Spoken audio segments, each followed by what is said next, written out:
Welcome to lesson 11, where we are going to be working on organizing our essay. In previous lessons, we have kind of gone over how we should approach or attack the rhetorical analysis prompt. So as you'll see here, this is just an example of something we've already covered, but organizing your essay should start during your 3-minute reading of the prompt and your 7-minute reading of the passage. As you know, on the day of the test, you will only have 40 minutes to write the rhetorical analysis essay, so it's important that we're kind of utilizing our time well. So for the first 3 minutes, you're going to read the prompt, and then you, just like we've been practicing, you'll read and identify the rhetorical situation within the prompt. After that 3 minutes, you're going to take 7 minutes to attack the passage, and that is as you're reading, you are annotating either on a scrap sheet of paper or in like a Word document so that you can capture what you're reading. And these annotations that you're doing are actually helping you kind of organize your essay already. So the first thing you're doing when you're attacking the passage is you're writing the main idea in the margins. And you'll see here, this is the Madeleine Albright speech that she gave at Mount Holyoke College. I have the main ideas, and as they're shifting, I'm like kind of jotting down the gist of that main idea in the margin. So it starts with how democracy has inspired and improved their lives, how the U.S. has its fighting spirit, it's not giving up. And then she transitions to these examples of women throughout the world who have faced adversity and still kind of persevered through that adversity before she kind of calls on her audience to to action. And so notice I'm highlighting each of these main ideas in the margins so that I can better identify the shifts that are taking place in the main ideas throughout the speech. So now that I have those main ideas and I've already kind of captured some key lines on my paper that maybe stand out to me and relate to her message, and I've already kind of checked for the rhetorical situation, I'm able to chunk the passage based off those shifts in main idea or topic. And so here we will notice that these are kind of the breaks, the main idea breaks up. And so I already have my 3 body paragraphs outlined. So for example, the first chunk of text that we see here describes the importance of democracy and the U.S.'s fighting spirit. And so I know that she right there is highlighting that fighting spirit of the United States and highlighting the values of democracy.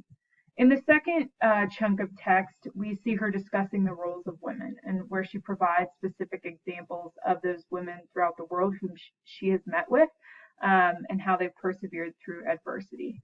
And then the third chunk of text highlights their tasks and what they should be doing. This is her call to action. This is where she's saying what they need to understand about themselves and their plight in this larger community. So now I know that my first body paragraph is going to tackle how she kind of highlights the values of American democracy. The second is going to be how she kind of discusses the roles of women through this listing of different women she's met with throughout the world. And then the third is going to be how she sets up her call to action. So notice that through my annotations, I have already set up my 3 body paragraphs. The other thing we have talked about is what makes a good versus great thesis. So now that I kind of have an idea for how she's organizing her speech, I need to decide if I'm going to write a good device-driven thesis or if I'm going to write a great strategy-driven thesis. And so you'll see the examples here. You'll notice in the good device-driven thesis, it starts with the writer, it transitions to a strong verb, it uses this transition word through, and then it just lists the devices that the author is using. Parallel syntax, repetition, assertions, and other tactics. And then it ends with the purpose, so she's trying to convince her audience, that's her purpose, and then her message, which is overall that women have an opportunity to change the world and break through the glass ceilings around them if they continue to persevere. So you'll notice that if we're just listing device-driven, like devices that she's using, we're not really covering everything that she is doing in rhetorically. A great thesis is going to be strategy-driven. So not just like what she using, like what devices she's using, but what is she doing? And so here you'll notice it starts with a transitional word by, and then it transitions to opening her speech, describing the current state of America, and then shifting to a powerful examples of women. Albright successfully conveys, and again, it goes from by to the strategies, and the strategies are more not what she's using, but what she's doing. So author's purpose verbs to the writer, and then strong verb choice to kind of convey her purpose. Again, Albright is conveying, and then her message, that they must continue to fight for rights in the face of opposition and that they will succeed. So notice the strategy-driven thesis, also known as the idea-driven thesis, really looks at what the author is doing to build meaning and to build purpose in her work, and that's what makes it truly great. So you'll see here both of my examples that I just showed you. There's the device-driven essay here, the device-driven thesis statement here, and this is how we're going to organize our essay based off this thesis. And then there's the strategy idea-driven essay on the right. And you'll notice that this kind of tells us how we're going to organize our essay as well. So when we have a device-driven essay, when we have just picked out devices that the author has used, such as repetition, metaphor, things like that, this guides our body paragraph. So for example, body paragraph 1, you can see in the thesis, Albright strengthens the power of her speech through parallel structure. Body paragraph 1 is going to be about her use of parallel structure. And we're going to want to gather evidence from throughout the speech, not just in one place. So you'll notice you'll want 2 examples or 2 pieces of evidence here. Body paragraph 2 talks about her repetition of important values. And so that's going to be from your thesis, you're going to set up body paragraph 2 around your repetition of important values. And you're going to want more than just one example so that you can kind of strengthen your analysis of the entire speech. And then third, personal experiences with empowered women, and we could have spelled that out a little bit better here with body paragraph 3, but how she lists her personal experiences with empowered women, and you're going to want to give those examples here too. And then you'll go to your conclusion. For the idea-driven essay, it's strategy-driven, so notice that by inspiring the graduates to live courageously, that's going to be our first body paragraph here, because that's something she's doing, not just something she's using.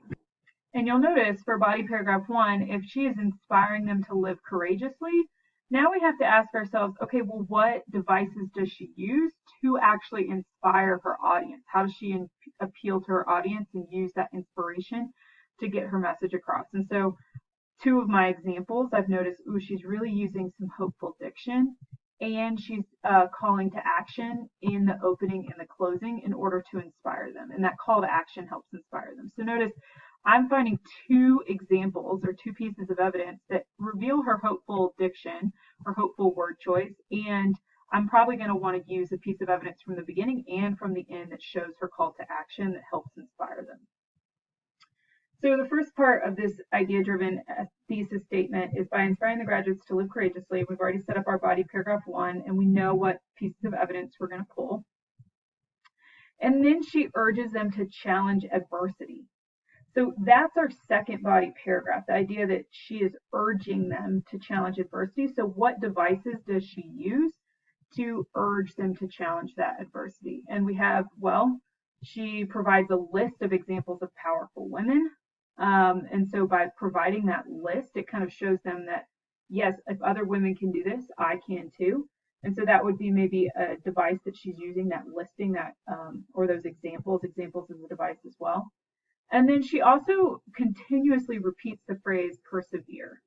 And so that repetition of persevere helps her urge them to challenge adversity, because she's kind of stamping this idea of overcoming adversity through the repetition of this word.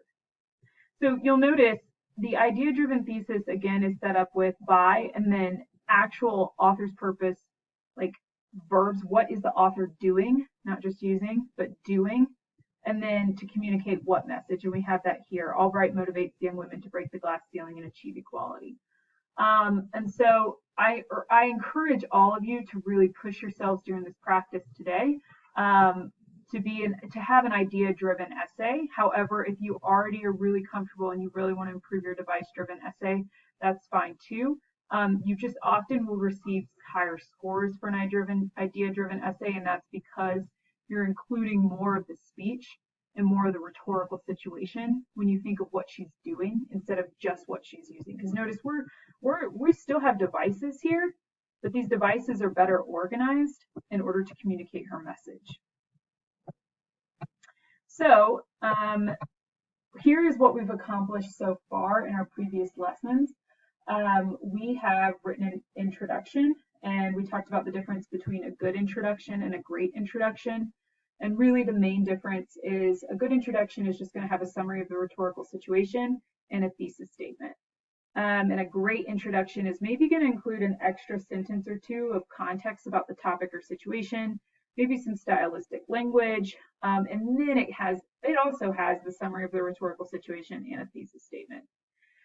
We just covered thesis statement now, this idea of good thesis being device-driven, great thesis being strategy or idea-driven. And so we just covered that, but that's important to note, and you already have one.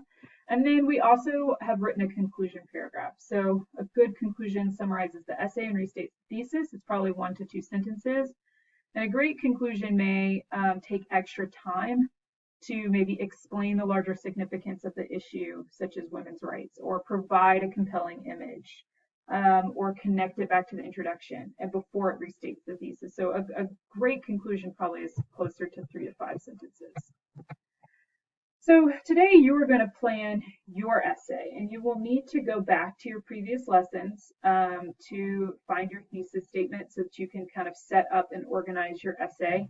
You will also need to use the Margaret Thatcher eulogy so that you can pull evidence and be looking for how she communicates her message. And so please make sure that you have both of those items up. And before you start, I'm going to leave you with this. I did just put this disclaimer into your packet, so you might want to look at this now. But remember that your essay is either device-driven or idea-driven. So reread your thesis statement, decide whether it falls into the device-driven category or is it strategy idea-driven category. Then choose the appropriate plan to complete. You do not need to complete both sides of the graphic organizer. So for example, I've given you a model. These are my 2 models that I showed in the video. You are either completing this side, the blue side of the device-driven essay, because your thesis is device-driven, or you are completing the idea strategy-driven side of the graphic organizer. And that's because you are really focusing on her strategies and ideas as opposed to her devices. So you're completing one or the other, not both sides. If you have questions, please don't hesitate to reach out.